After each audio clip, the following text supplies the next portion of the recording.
వాటిని మెల్లమెల్లగా మనం గెలవకూడదని మనం దెబ్బకూడే ప్రయత్నం జరుగుతూ ఉంది. ఇవాళ ఓ రెడ్డి జీసస్ నమ్ముకుంటే ఆయన కులం పోతలేదు. ఒక వెలుమైన చర్చిపోతే ఆయన వెలుమనే ఉంటున్నాడు.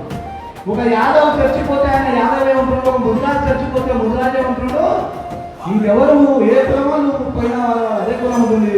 ఒక్క ఎస్సీలు చర్చిపోతేనే వాళ్ళ కులం పోతుంది అన్నటువంటి దుర్మార్గమైన పరిస్థితులకు వ్యతిరేకంగా నిరాధించడానికి ఇవాళ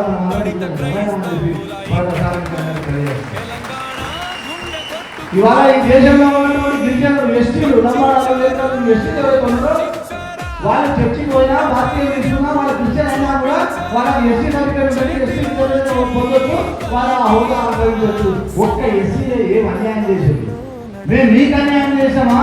రాజ్యానికి అన్యాయం చేసామా? దేశానికి అన్యాయం చేసామా? ఒకసారి చరిత్ర చేయండి.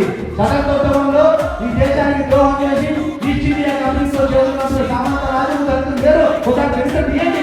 ఈ దేశానికి ద్రోహం చేసిన దృష్టిలో ఎక్కడ కూడా దళితుడు ఉండడు. దళితులు దేశం కూడా ప్రారంభించుడు, దళితులు దేశం కూడా సంపాదించుడు, దళితులు ఈ దేశం కూడా రక్షాదించుడు. అలాంటి దళితులకు ఈ రకమైనటువంటి విదేశం కూడా కరెక్ట్ కాదు అన్నటువంటి జ్ఞానమే మనందరం కూడా ఇవాళ పుస్తకాలను ఇస్తా ఉన్నాం. రాజ్యాంగం అంటే అందరినీ సమానంగా ఉండాలి. కనుక మిగతా కులాలకి ఏంటంటే కులం పోకుండా వాళ్ళు ఇష్టం వచ్చిన మతానికి స్వేచ్ఛ ఉందో అట్లే ఎస్సీలకు కూడా మత స్వేచ్ఛ ఉండాలి.